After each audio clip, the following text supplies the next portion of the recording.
In 1972, Brazilian samba pop singer-songwriter Marcos Valle, a near 10-year veteran of the MPB scene at that point, released his eighth proper studio album on the Odeon label, Vento Sul, and from it the track Revolução Orgânica, which translates to Organic Revolution.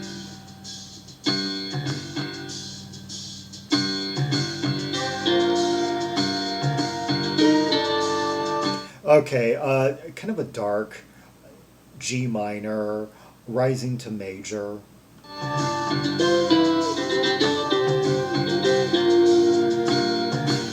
Yeah, I kind of hear it go G minor, G major. I think I'm hearing that.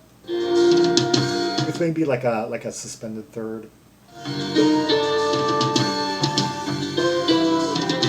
Yeah. G minor, G major, major, G third.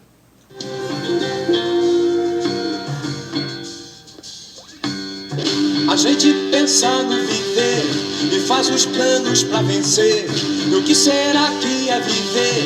E o que será... I love that melody that he's creating within the chord. Na na na, d d d. Yeah, 5 da da da da.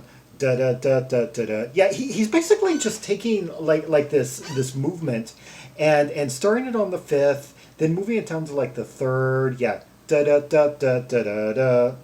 Yeah, and then like down the scale of G.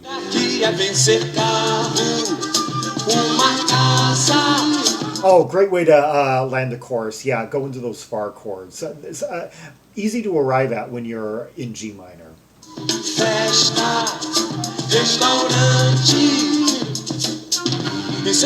Don't forget, G minor is rarely used in pop songs because it tends to feel awkward against some of the easier chords to land on for the average guitarist.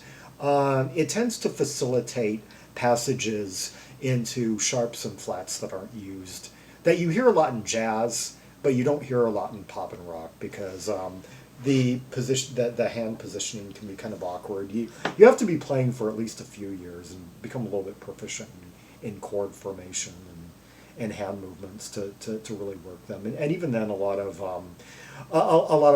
pop rock writers don't use them because they just don't. I guess it just is unfamiliar tonal wise to them. Because of what they've been inundated with.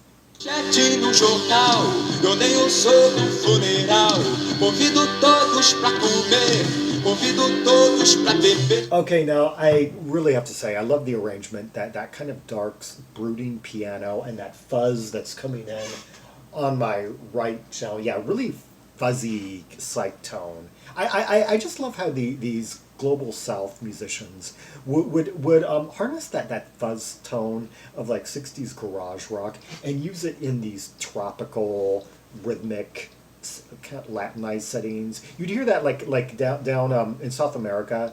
It seemed to be quite prevalent in several like from several nations, and you would also hear it on the African scene, like Zamrock. Yeah, would incorporate that fuzzy tone into like a rhythmically heavy like Afrobeat type rock. Get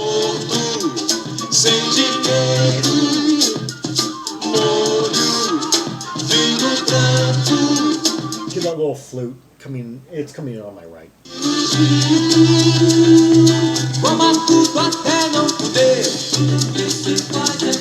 Oh, like going into like C major seventh territory for the middle eight. Hear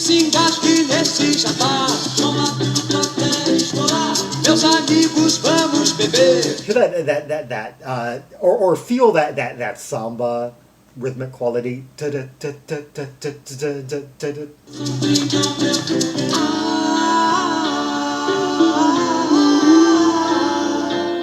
Oh, like those full kind of soft harmonies. A gente pensa no viver e faz os planos pra vencer. No que será que é viver? No que será que é vencer? Okay, who all are we hearing on this? Let's see. Guitar, Cláudio Guimarães, and also Sérgio Hinds is credited on guitar. I don't know who's giving us the fuzz. Let's see. And bass, Cezar de Mercês. The most familiar looking name among these credits, drummer Robertinho Silva. I believe he's done some solo stuff. Yeah, he did at least one album in that MPBC Musica series that Phillips put out like around the turn of the 80s. Yeah, with those unique cover art. Carro, uma casa, festa, restaurante. E sem manchete no jornal, eu nem eu sou um funeral. Convido todos pra comer. Okay, let's catch up with the lyrics. Got a translation here.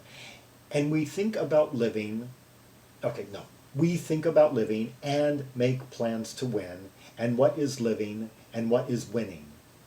Car, a house, party, restaurant, and no headline in the newspaper. I read about a funeral. I invite everyone to eat. I invite everyone to drink. Dead without money. Sauce, wine, red wine. I believe this has to do with political turmoil in Brazil at the time. I know that there was like there was an overthrow in that nation in the 1960s that really galvanized that generation's musicians, like of the Tropicalia movement that he was kind of a part of, even if he predated it by a few years. Eat everything until you can't. All you do is eat and choke on this dinner. Eat everything until it bursts, my friends. Let's drink. Cheers to my... I can't remember who it was, an English musician who played host to some Brazilians who were like living abroad trying to avoid the situation in Brazil during the 1970s. And described... Oh, he had some really vivid, colorful descriptions of Brazilian... Like, he had this... Like this... I think a couple of musicians, but they brought like their whole family and they lived in his house, and that they were always cooking spicy foods and just playing music together like all day, and it was just always kind of this festive, energetic vibe and a real open vibe. I guess even kind of like, and that they...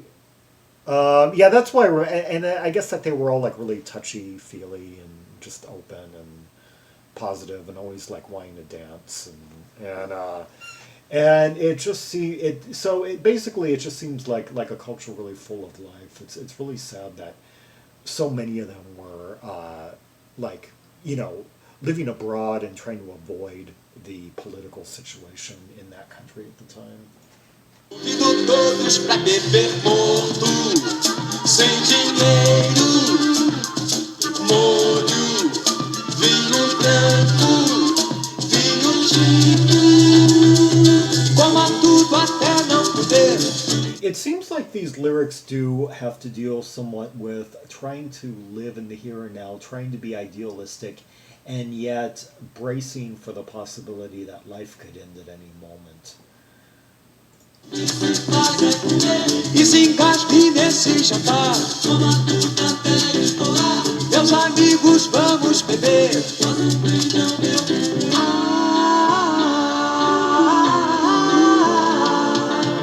Those vocal stretches, those harmonic stretches where it seems like they're kind of almost wavering slightly out of key, or that the key or that notes are being like added and kind of like dropped or something and lowered slightly for that more kind of dreamy, hazy. That's just like a passage that you hear in a lot of these MPB tracks from the time, and I just find it so just ingratiating.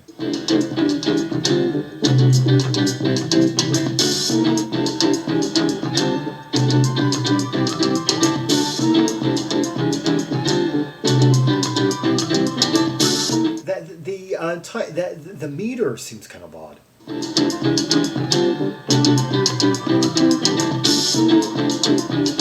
Well, it's in 4/4, but there are some strange accents to it. Like it's like you can go like 1, 2, 3, 4. It's the proper way to do it, but it's easier to just get kind of caught up in the cadence and trying to count it that way. And someone pointed out that because even a guy like me who's like been counting for years, sometimes I fall into that habit of accidentally trying to follow the beat to count it rather than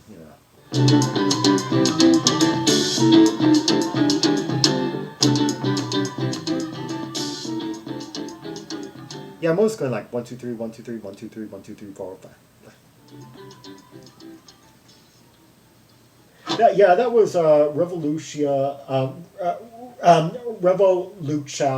Orgânica, Organic Revolution by Marcos Valle, from his 1972 release, Vento Sul. Let's hear another track from the album, the instrumental Democústico.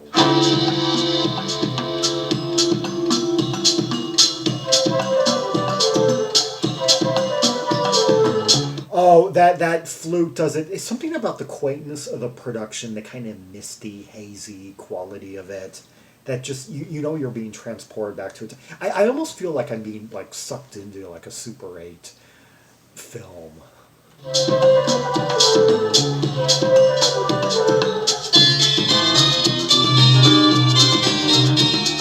Oh, that kind of harpsichordy sound. I'm hearing sharps and flats. I'm hearing some minors, and I think I'm hearing some major sevenths. Yeah, just all the juicy chord changes.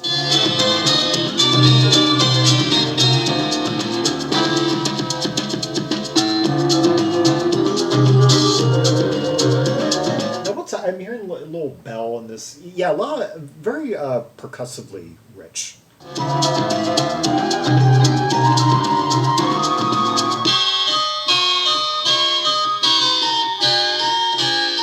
Now that was an unexpected break. Real brittle, like harpsichordy section.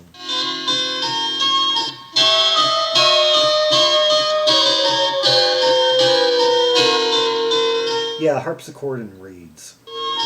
Democústico, demográfico.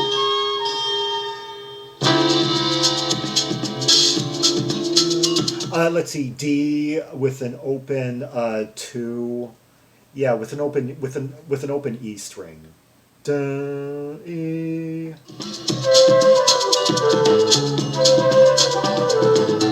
Democrático, democrítico, demorado, demoirado, demorraiva.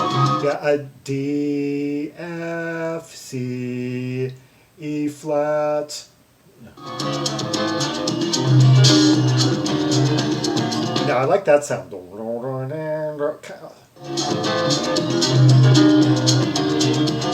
So I think, was I hearing some enveloping? Demoluta, demônio. I hear that flute kind of like smoke just sort of rising, billowing up softly. Estrado, demonada.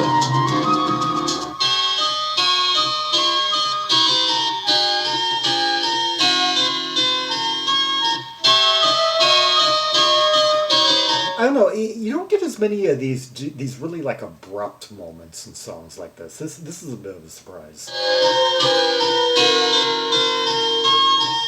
Demo tudo, demo vivo. So I stand corrected a little bit. I forgot that it's not technically an instrumental, but there's a bit of let's just say soliloquy in it.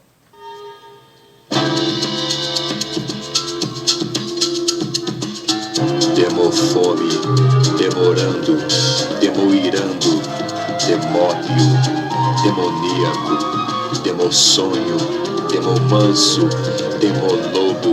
Okay, people have been talking about this track. Yeah, someone says tasteful Brazilian psych-inflected funk that carefully subverts censors in its demand for democracy. Oh, so another political track. Yeah. Democanto, democrático, democústico.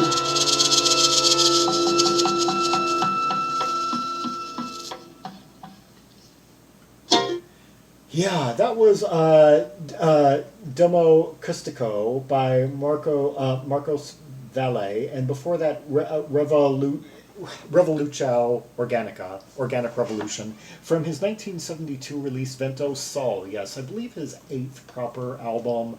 Did a lot of them, but since his eighth on the Odeon label, there have been a few others that I don't think are quite within the canonical. Some of the Warner titles, Verve titles, I think were more just compiled for the American market. This album though, you could say is like this and the two that follow, or this and the one before it, and 1971's Gara and up through 1974 self-titled are often recognized as his like strongest albums overall. I've offhand I've worked through everything from like 1969 through 1981. Granted, there was a big gap during the second half of the 70s. Yeah, after the 1974 album, he didn't do anything again until 1981. I guess he needed some time off after a very prolific 11-year period. Understandable. The 1981 album, interestingly, has some members of Chicago on it. Not something that's brought up much in Chicago forums or anything. I believe their linkage to him, though, may have come about through their Brazilian percussionist, Lauder de Oliveira, I think that name, who joined in 1974 and ironically left around the time of that Marcos Valle album. I'm talking about Vontade de River Voce, yeah. Yeah, just kind of at the tail end of his time with Chicago, yeah, I think he... because he brought some Brazilian samba flavors into Chicago on some tracks, and yeah. Anyway, but those are topics for other videos. Anyway, as are these other wonderful albums by Marcos Valle, yeah, one of Brazil's most prolific and, yeah, one of the nation's finest. For more Rubies and Sapphires from the catalog of Marcos Valle, see the directory of albums by Brazilian artists linked in the description below for Red Hot Tracks and Purples from Marcos Valle's thus far 1969 to 1981 output, as well as various other artists from the nation like Maria Bethania and a whole lot more. And like and subscribe, follow me on social media, share the video, and leave a comment if there are any observations you have about the two tracks we just heard, the layers, the interplay, the rhythmic elements, the vocals, the lyrics, the production, the sound, the quaintness, the chord changes and such. And until next time, this is Zaragon, the world's most ear-traveled Trem excellence, signing off.